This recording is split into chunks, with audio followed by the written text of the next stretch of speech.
Právě se nacházíme na terase naší chaty v Raulandu. Je to malé město v kraji Telemark v jižním vnitrozemí Norska na okraji náhorní plošiny Hardangervidda, známé pro kiteboardiáky v Česku hlavně, je to hodně větrná planina.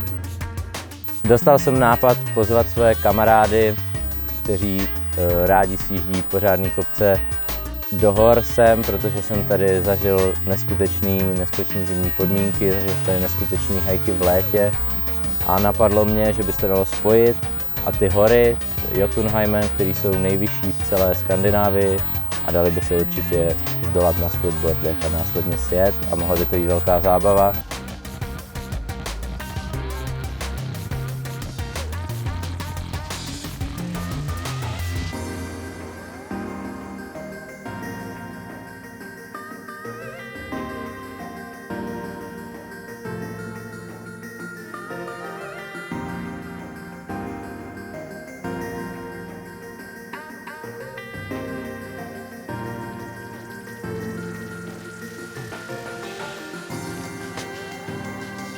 Příjezdový den pro nás znamenal vývoz na nejvyšší horu Telemarku Gaustatoppen, 1883 metrů. Nahoru jsme se dostali kombinací auta a podzemního vlaku, který vede tou horou na rádiovou stanici, která je nahoře.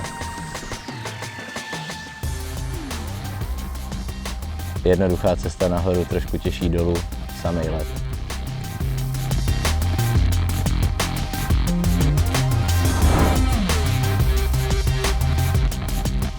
Byl to úplný let, tak jsme se hnedka seznámili s tím, co nás tady čeká. Zajímavý sjezd, první pasáž ledová, potom kousek nějakého prašanu a potom spíš mokrý sníh jarní.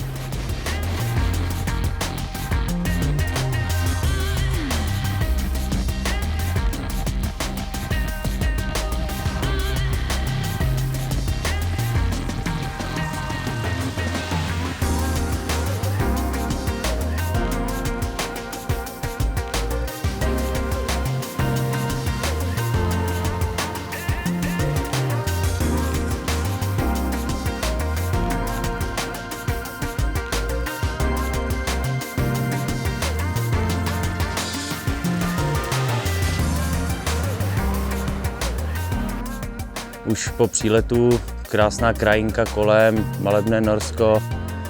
Těšili jsme se, až nám vlastně Jiří vůbec ukáže, kde maká, co dělá.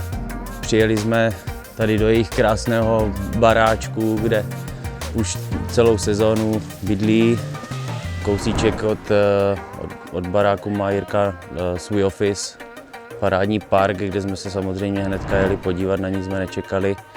Na neštěstí už bylo vlastně po sezóně, takže jsme neměli možnost si zajezdit přímo v parku.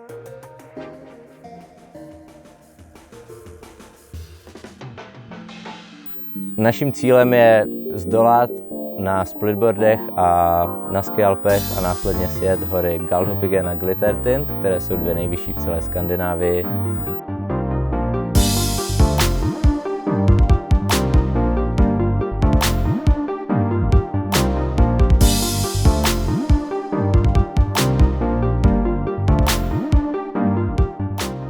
Norsko není samozřejmě země, kde by bylo úplně snadné si pořizovat hotel nebo si pořizovat jídlo v restauraci za levné peníze. A proto budeme kempovat a dojde i na kempování na sněhu přímo v horách.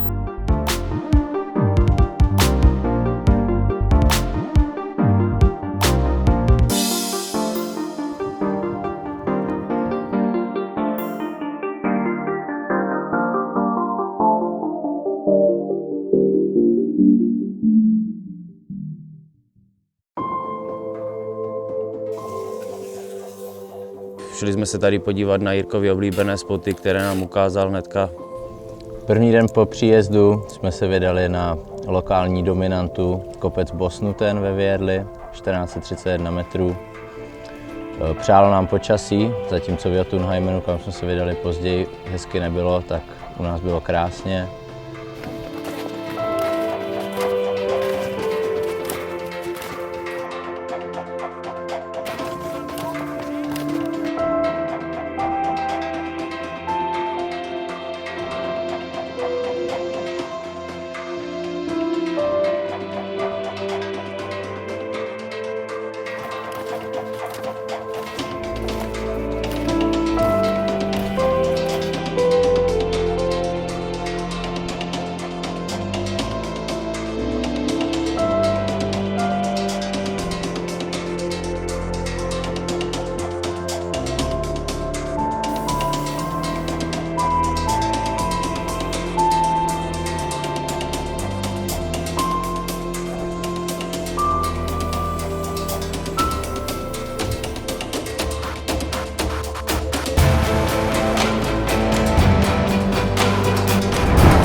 Přeji se přes hovnový pole.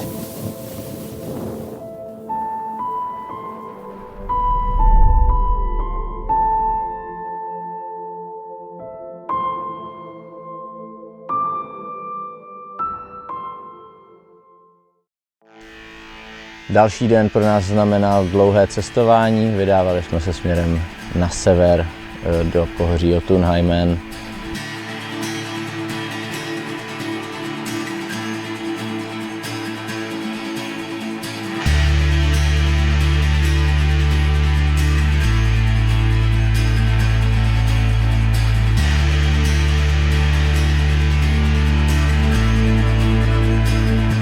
V 11 hodin večer jsme našli konečně vhodný spot na kempování.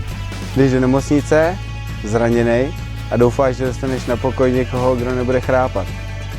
A nikdy se to nestane. No tady na tom výletu se to taky nestalo. Dostávám celou tu s Pecou a Peca hnedka první noc chrápe, jak kdyby tam řezal dříví. Takže já jsem se vůbec nevyspal.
Následující den jsme se dostali až přímo do pohoří Jotunheimen, které nás přivítalo neskutečnou sněhovou bouří, kterou jsme naštěstí během půl hodiny projeli, a na její druhé straně jsme se vydali za docela příjemného počasí na vrchol, který je na hřebeni známého treku Bessegen nad chatou Besheim, 1578 metrů.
Po úzké a prudké úvodní pasáži, která byla celá zledovatělá, jsme se dostali na nádhernou pláň, která už nás uvítala mnohem příjemnějším sněhem.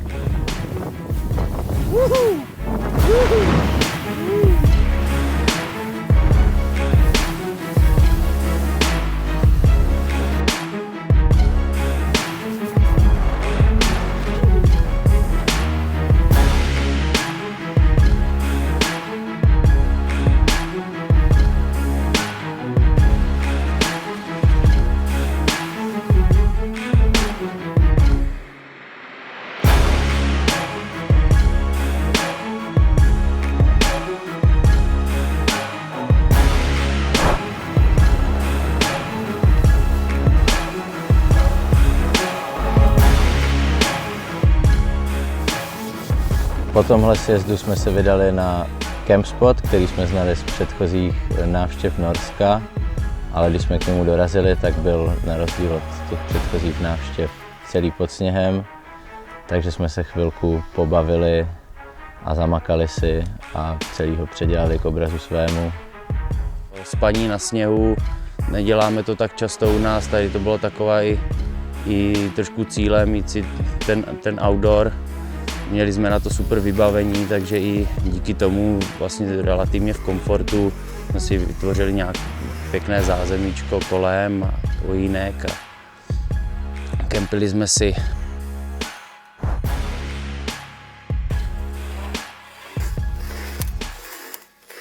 Nevím, tohle bylo asi moje nejextrémnější kempování zatím.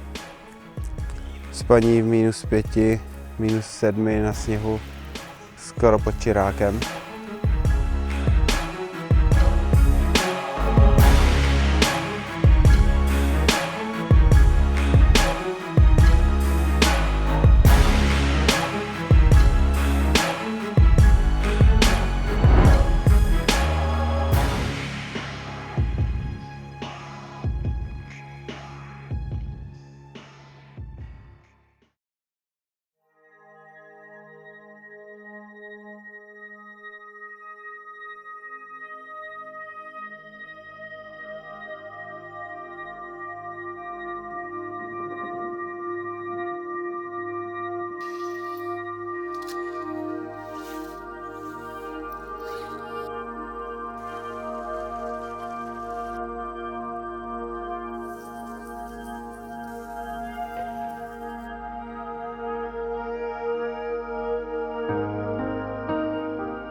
Takový ten highlight prostě pro mě samozřejmě na tomhle výletě byly ty kopce, no, to chození po těch horách, ono ty výšlapy, prostě člověk má nádherné výhledy na všechny strany, všechno je fantastické, úplně nezvyklý ráz krajiny, divočina, fakt jako paráda v tomhle směru.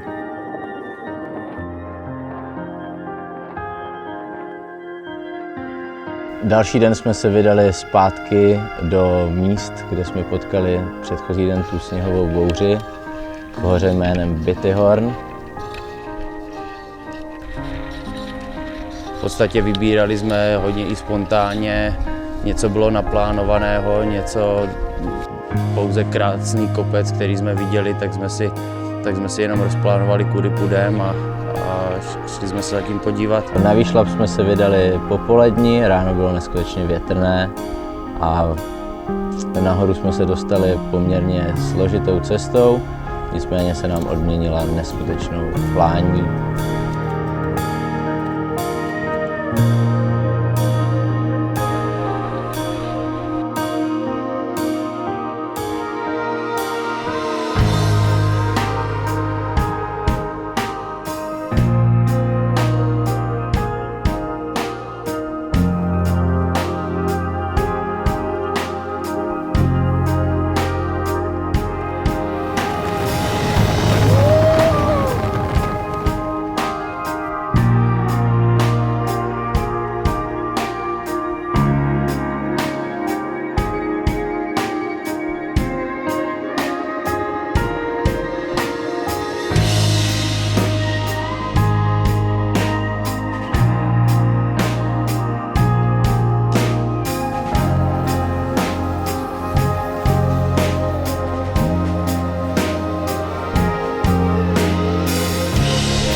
Po návratu na naši základnu jsme se podívali na předpověď počasí a zjistili jsme, že původní plán na následující den neklapne, což bylo zdolání vrcholu Glittertind.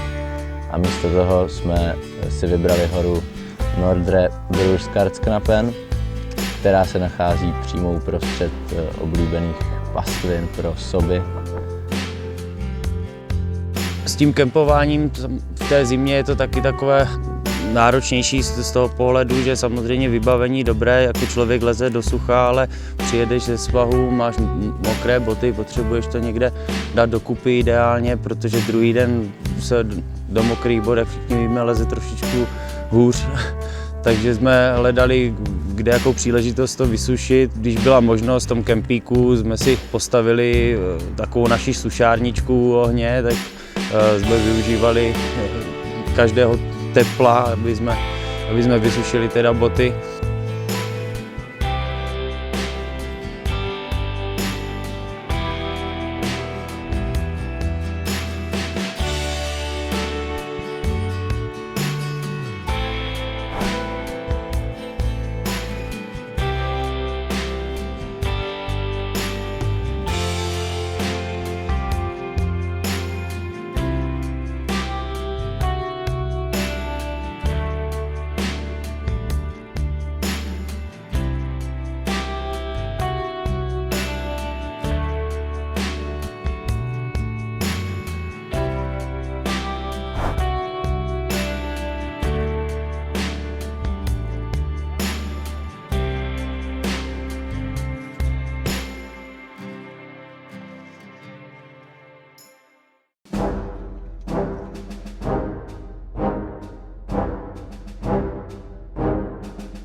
Sobí hora. Jedeme dolů. Juhu! Cesta dolů nás odměnila nejenom neskutečnou plání, která byla blízko vrcholu, ale také spodní část nabídla hodně kreativní terén.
Ty blázni? To je -7 koupou. Já taky. V řece, chápeš? V Jotunheimenu. Skoro sněží. Tyjo. Takovýhle.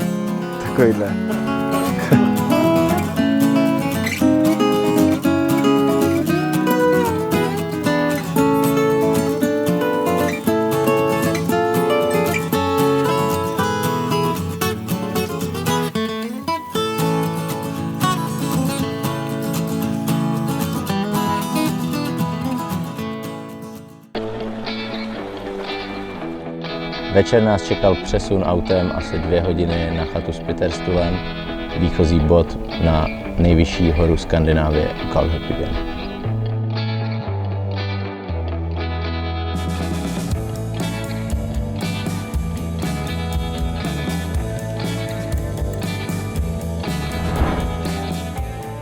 Po 3 nocích ve stanu jsme se ubytovali v této chatě, dobili energii a naplánovali si do detailů další.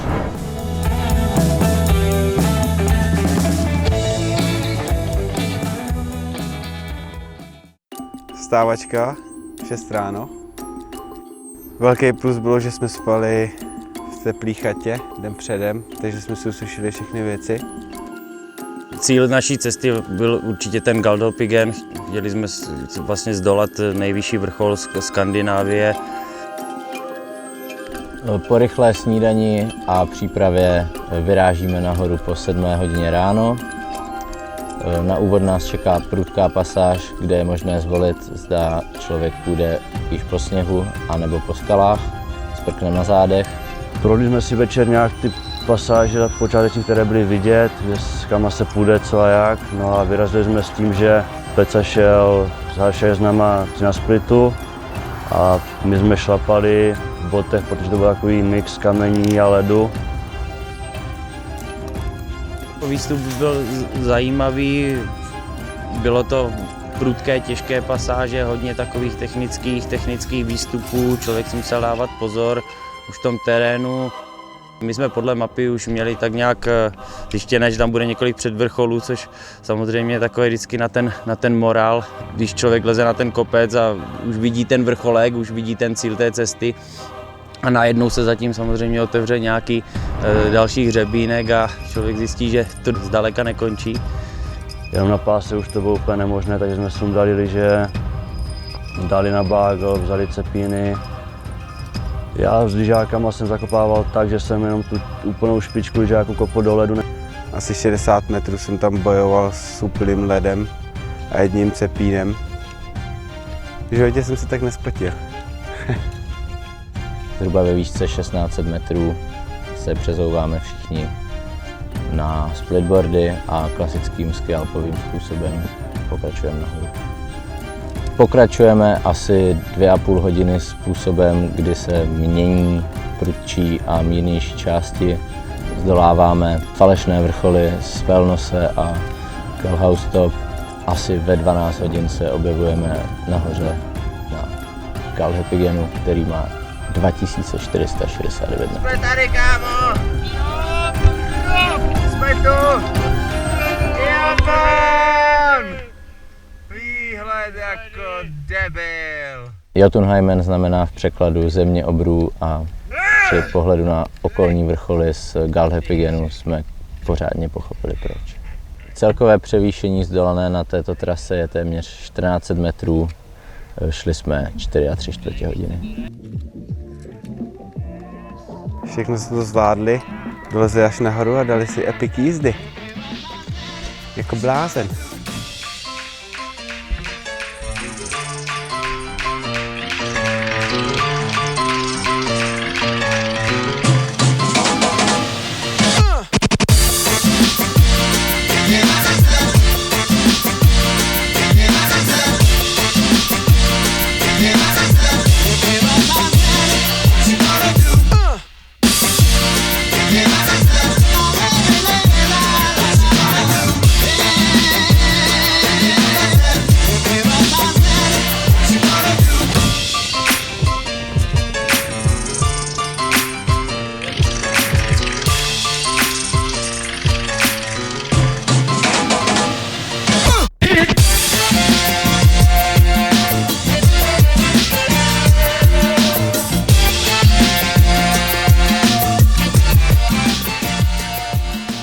Byly tam 3 úseky velice pěkného sněhu, kdy se jel v úplném prachu s krásnými výhledy.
Po zdolání vrcholu naší cesty jsme se už začali pomalu přesouvat z hor zpátky směrem k Raulandu, a to tentokrát kolem fjordů.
Další den jsme se stavili na chvíli na session, která se jmenuje Open Classe v resortu Myrkdalen.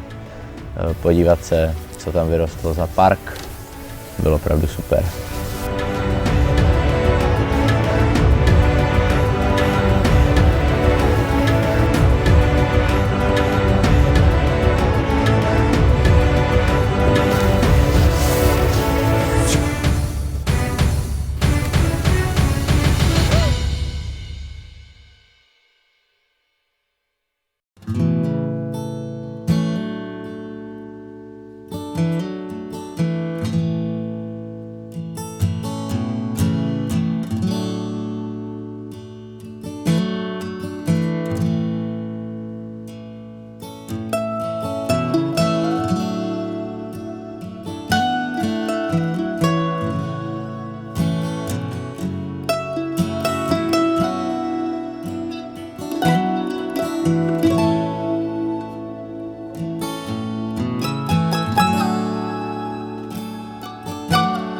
konci jsme si to samozřejmě zpříjemnili i k moři, chtěli jsme se podívat tady ke fjordům.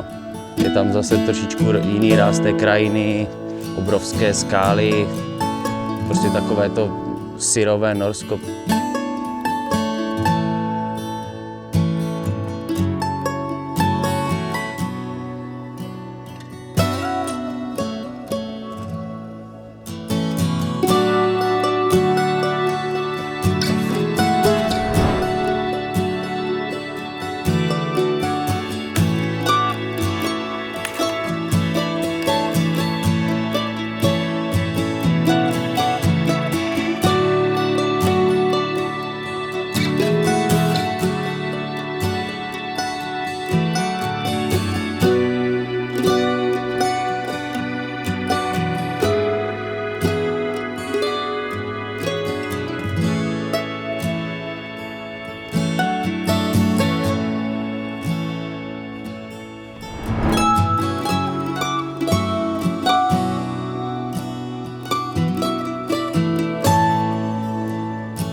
Poslední noc, krásná pláž soukromá s výhledama na ještě zasněžené kopečky a poseděli jsme si u táboráku. Bylo to obrovský pro mě relax a taková pohodička.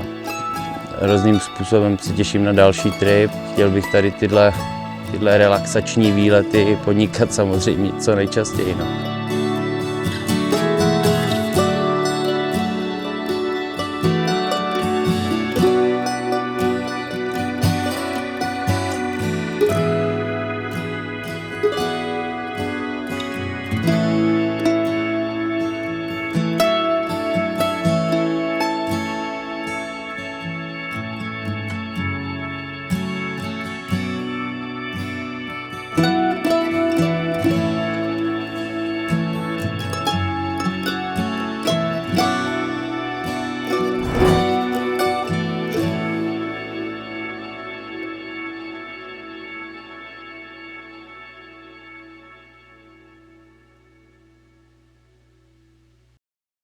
Gotta go, gotta see things, see new places and brand new things.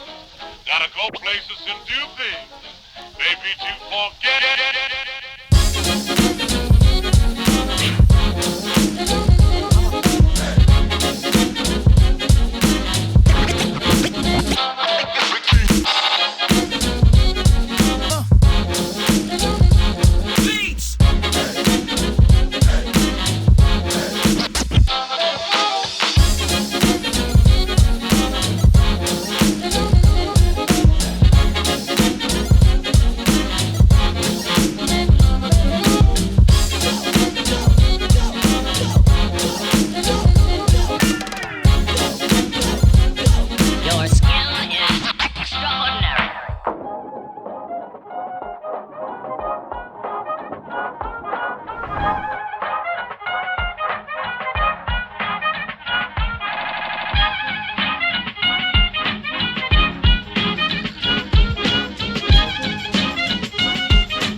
Sedm dní, 6 nocí, 6 hor, 16 kilometrů, 432 metrů našlapáno, 9 litrů vypoceno, skvělý spoty, epic, love it, Jotunheimen, miluju.